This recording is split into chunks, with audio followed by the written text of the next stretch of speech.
Quand on pense aux puissances navales mondiales, les Pays-Bas ne sont peut-être pas la première idée qui vient en tête, et c'est une sacrée erreur. Leur marine regorge de frégates redoutables, de sous-marins silencieux et de navires d'état-major ultra technologiques. Avec autant de navires à la pointe de la technologie, lesquels règnent réellement sur les mers. C'est ce que nous allons découvrir aujourd'hui en explorant le top 10 des navires de guerre les plus puissants de la marine royale néerlandaise. Pour débuter notre classement du top 10 au numéro 10, nous nous intéressons à un navire qui prouve que la taille ne fait pas tout pour survivre en mer. Voici le chasseur de mines de la classe Alkmaar. En voyant ce navire de 51 mètres de long, vous pourriez penser qu'il s'agit d'un simple petit patrouilleur, mais vous auriez complètement tort. Ce bâtiment occupe une fonction très dangereuse au sein de la flotte. Il chasse les mines marines explosives cachées dans les profondeurs. Comment fait-il cela? S'envolera en 1000 éclats. Eh bien, les ingénieurs ont construit toute la coque dans un polyester spécial renforcé en fibre de verre. Cela signifie que la coque est totalement amagnétique. Comme beaucoup de mines marines modernes se déclenchent lorsqu'elles détectent le passage d'objets métalliques lourds au-dessus d'elle, ce navire peut glisser juste au-dessus en passant totalement inaperçu. C'est pas dingue ça? À l'intérieur, il embarque des systèmes sonars haute fréquence, capables de repérer de petits objets posés sur le fond sombre de l'océan à des kilomètres de distance. Une fois la mine repérée, l'équipage déploie des drones sous-marins télécommandés spécialisés pour faire exploser la charge en toute sécurité. Il pèse environ 600 tonnes métriques et atteint des vitesses allant jusqu'à 15 nœuds, soit environ 28 km/h. Un équipage d'environ 45 personnes vit à bord et actionne des systèmes de propulsion spéciaux à très bas niveau sonore pour ne pas non plus déclencher les mines acoustiques. Au passage, si vous regardez cette vidéo depuis votre téléphone, n'hésitez pas à laisser des points d'engouement sur la vidéo, ça nous aide énormément à créer du nouveau contenu chaque jour. Imaginez un peu le courage qu'il faut pour naviguer délibérément vers des explosifs actifs. Ces navires servent fidèlement depuis des décennies, gardant les voies navigables commerciales parfaitement sûres. Au numéro 9, nous avons une machine à l'apparence simple, mais qui joue un rôle colossal dans la guerre amphibienne. Dites bonjour au chaland de débarquement LCVP MKV NL. Une fois que les chasseurs de mines ont sécurisé la zone, comment transporter les troupes de la mer vers la terre sans se faire décimer? On utilise ce moyen de transport rapide et robuste, mesurant environ 15 mètres de long et pesant près de 24 tonnes métriques à pleine charge. Cet engin est conçu pour les assauts côtiers à haute vitesse. Il est fabriqué en aluminium léger, ce qui le rend rapide, manœuvrable et étonnamment résistant aux environnements marins hostiles. Il est propulsé par 2 hydrogés au lieu d'hélices traditionnelles. Pourquoi des hydrogés? Parce que les hélices peuvent facilement s'endommager ou s'encrasser avec le sable, les rochers et les débris des eaux peu profondes lors d'un débarquement à pleine vitesse. Les hydrogés permettent à cet engin de foncer dans les eaux peu profondes, d'abaisser sa rampe avant et de repartir vers le large en quelques secondes. Il peut atteindre des vitesses de pointe de plus de 20 nœuds, soit environ 37 km/h. C'est hyper rapide pour un navire transportant jusqu'à 35 fusiliers marins suréquipés avec leur matériel lourd. Imaginez-vous à l'intérieur de cette boîte d'acier, bondissant sur des vagues énormes en direction d'une plage inconnue, pendant que le rugissement des moteurs vous sourd les oreilles. Sacrée montée d'adrénaline. Son profil bas rend la tâche difficile aux tireurs ennemis, tandis qu'un blindage spécial protège l'équipage des tirs d'armes légères. Il ne porte peu, être pas de gros missiles guidés ni d'artillerie lourde comme les navires plus hauts dans notre liste, mais sans cet engin, prendre d'assaut une côte ennemie serait pratiquement impossible. Au numéro 8, nous franchissons un cap dans le gigantisme avec l'impressionnant transport d'assaut amphibie de la classe Rotterdam. Vous vous souvenez des petits chalands de débarquement dont on vient de parler au numéro 9? Eh bien, c'est ce gigantesque navire de guerre qui les transporte à travers des océans entiers. S'étendant sur près de 166 mètres de long et affichant un déplacement de plus de 12 000 tonnes métriques, ce bâtiment est pratiquement une base militaire flottante. Mais la fonctionnalité la plus folle de ce navire reste son immense radier situé à la poupe. L'équipage peut en effet remplir des ballasts internes pour faire s'enfoncer l'arrière du navire dans l'océan. L'eau pénètre alors dans le radier, permettant aux petits chalands et véhicules amphibies de sortir directement du ventre du navire pour rejoindre la mer. À quel point c'est génial! En plus de cela, il dispose d'un pont d'envol massif et d'un hangar capable de faire opérer jusqu'à 6 grands hélicoptères en même temps. Il peut transporter plus de 600 fusiliers marins équipés jusqu'aux dents, avec des camions lourds, des blindés et du matériel pour des semaines d'opérations continues.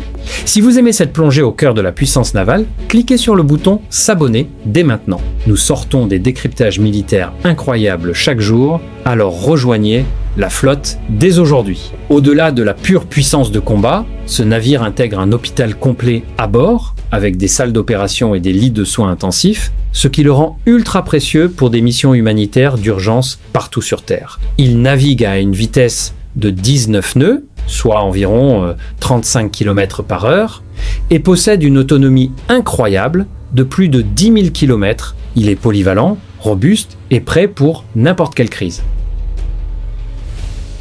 La numéro 7 de notre liste est attribuée au navire de soutien logistique de la classe Pelican.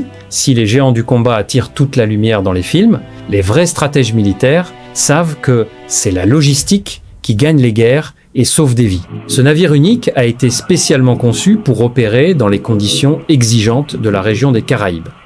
Mesurant environ 65 mètres de long, pour un déplacement d'environ 1400 tonnes métriques, il est taillé sur mesure pour naviguer dans des eaux très peu profondes et atteindre des îles isolées dont les grands navires ne peuvent même pas s'approcher. Pourquoi est-ce si capital ? Parce que lorsque de puissants ouragans ou des catastrophes naturelles frappent des communautés insulaires isolées, une aide rapide est une question de vie ou de mort. Ce navire dispose d'un système de grue haute capacité, capable de soulever jusqu'à 15 tonnes métriques de fret directement depuis son pont. Il achemine du matériel de secours, de l'eau potable, des engins de chantier lourds, des groupes électrogènes d'urgence et des fournitures médicales directement sur les plages sinistrées. Il peut même transporter jusqu'à 70 personnes ou équipes de secours spécialisées vers les zones d'urgence en un seul trajet. Propulsé par 2 moteurs diesel, il atteint des vitesses de 15 nœuds, soit environ 28 km/h, et peut rester en mer jusqu'à 14 jours sans faire le plein.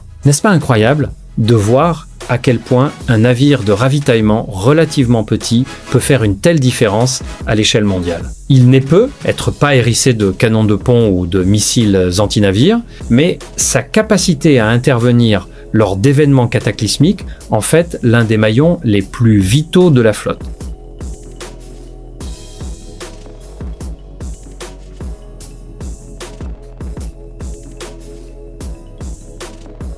La numéro 6 est occupée par un tout nouveau monstre des mers, le navire de soutien au combat de la classe Den Helder. Vous vous souvenez du numéro 7 conçu pour le soutien régional tropical? Eh bien, ce géant a été pensé pour l'endurance pure en haute mer lors de conflits mondiaux. Les navires de guerre consomment d'immenses quantités de carburant, de munitions, de vivres et d'eau douce pendant les longues missions. Si une frégate devait retourner au port, à chaque fois qu'elle manque de réserve, toute la flotte se retrouverait vulnérable. C'est là que ce colosse intervient. S'étendant sur 180 mètres de long et affichant un déplacement de près de 20 000 tonnes métriques, la classe Den Helder sert de station-service et d'entrepôt flottant pour l'ensemble de la flotte.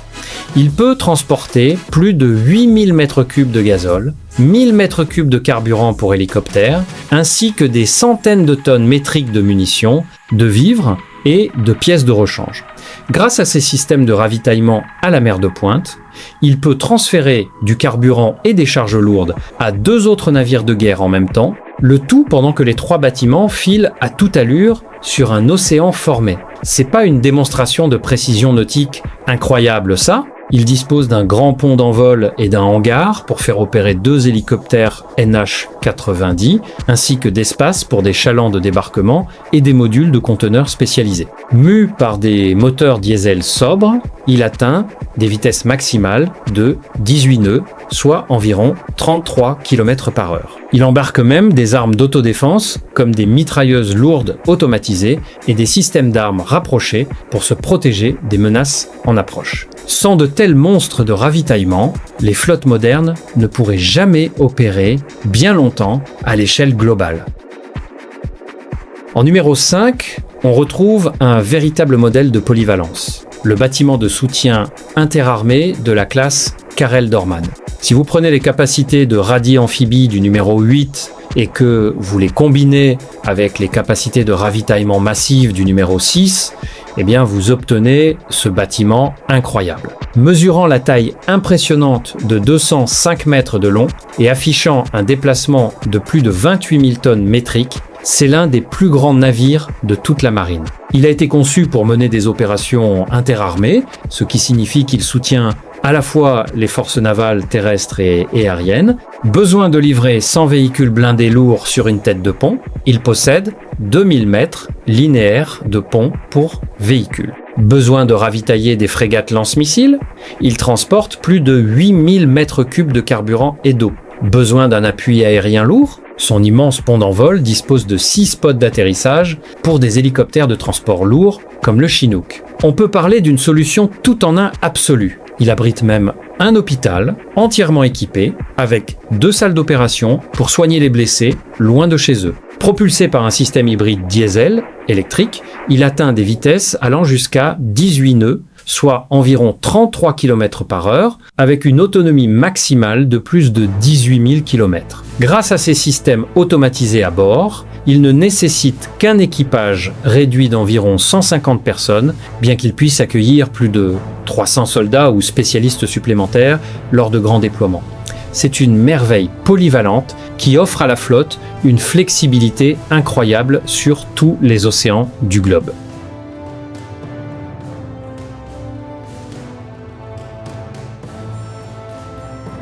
Au numéro 4 de notre top 4, nous retrouvons la légendaire frégate de la classe Karel Doorman. Attention, ne la confondez pas avec le bâtiment de soutien interarmé qu'on vient de voir au numéro 5. Bien qu'il partage un nom historique, ce navire est une pure frégate de combat polyvalente conçue pour la guerre navale à haute intensité. Mesurant 122 mètres de long pour un déplacement d'environ 3300 tonnes métriques, ce bâtiment était à l'origine pensé comme un chasseur rapide de sous-marins ennemis en période de tension navale. Mais grâce à de vastes programmes de modernisation, il peut détruire des cibles dans les airs, sur terre et sous la surface avec une efficacité redoutable. Il embarque une puissance de feu impressionnante. Il transporte des missiles anti-navires Harpoon pour pulvériser les cibles de surface, des missiles à lancement vertical Sea Sparrow pour abattre les aéronefs ennemis, ainsi que de doubles tubes lance-torpilles pour traquer et détruire les sous-marins ennemis. Si vous trouvez que cette frégate est un vrai monstre, cliquez sur le bouton J'aime ci-dessous, lâchez un pouce bleu prend moins d'1 seconde et donne un sacré coup de pouce à notre algorithme. Pour la défense rapprochée, il est équipé du redoutable système d'armes Goalkeeper, un canon Gatling ultra rapide de 30 mm qui hache les missiles anti-navires en approche avant qu'ils ne touchent le navire. Propulsé par une motorisation combinant diesel et turbine à gaz, ce navire de guerre peut filer à des vitesses folles de plus de 30 nœuds, soit plus de 55 km/h. Il embarque également un hélicoptère de combat de pointe sur son pont d'envol arrière pour étendre le rayon de recherche sonar et larguer des torpilles bien au-delà de l'horizon. Il est rapide, mortel et éprouvé au combat.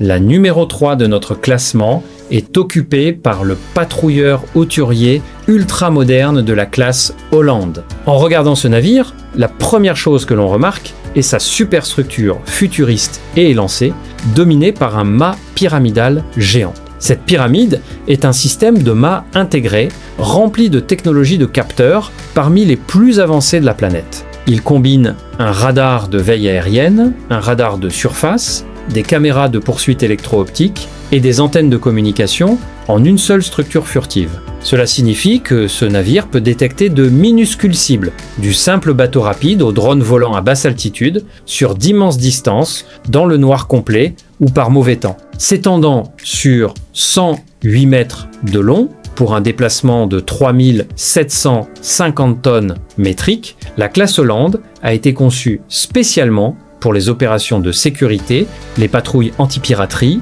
et les missions d'interdiction de trafic de drogue dans les eaux internationales. Armé d'un canon principal de 76 mm, de mitrailleuses lourdes et d'armes automatiques, il est taillé pour déjouer et semer les criminels des mers. Il embarque même 2 bateaux d'interception rapide logés dans des baies latérales, prêts à être mis à l'eau en une fraction de seconde pour intercepter les navires suspects. Mu par des moteurs diesel efficients, il atteint des vitesses de pointe de 20 nœuds, soit environ 37 km/h. Comme le bâtiment dispose d'un niveau d'automatisation élevé, il ne nécessite qu'un équipage permanent d'environ 50 personnes. C'est un équipage minuscule pour un navire de guerre de 108 mètres, ce qui laisse plein de place pour des troupes supplémentaires ou du fret confisqué. C'est un exemple brillant d'efficacité navale moderne.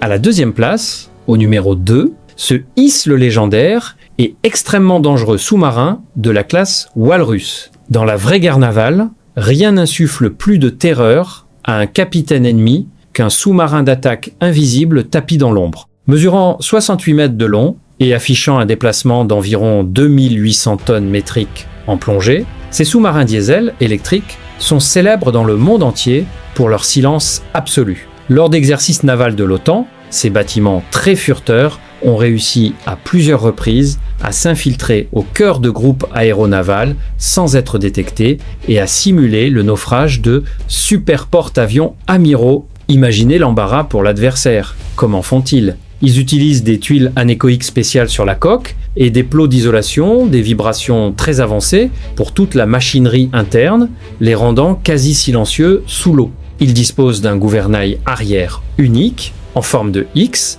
avec 4 barres indépendantes, ce qui leur donne une manœuvrabilité inégalée dans les eaux côtières peu profondes. Côté armement, ils transportent de lourdes torpilles, Mark 48, capables de couper des navires ennemis en deux à longue distance, ainsi que des mines marines et du matériel de renseignement. Ils peuvent plonger à plus de 300 mètres de profondeur et filer en plongée à des vitesses supérieures à 20 nœuds, soit environ 37 km/h. Servi par un équipage chevronné d'environ 50 marins, un seul sous-marin de la classe Walrus peut immobiliser toute une flotte ennemie qui le cherche désespérément. C'est le prédateur ultime des profondeurs de l'océan.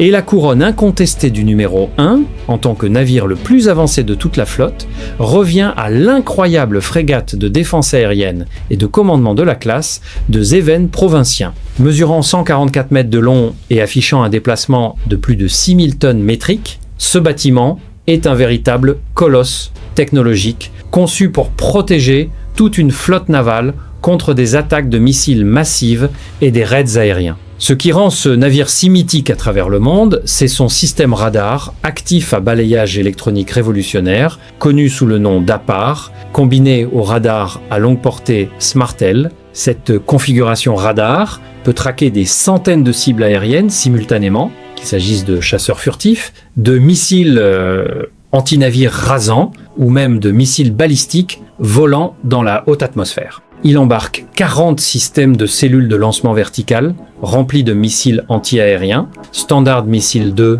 et Evolved Sea Sparrow, capables d'intercepter les menaces à des dizaines de kilomètres avant qu'elles ne s'approchent de la flotte. Pour le combat de surface, il compte sur un puissant canon de pont Auto-Breda de 127 mm, des missiles anti-navires Harpoon et des canons Gatling Goalkeeper à tir rapide pour la défense rapprochée. Propulsé par un puissant système combinant turbine à gaz et moteur diesel, il atteint des vitesses maximales de plus de 30 nœuds, soit environ 55 km/h.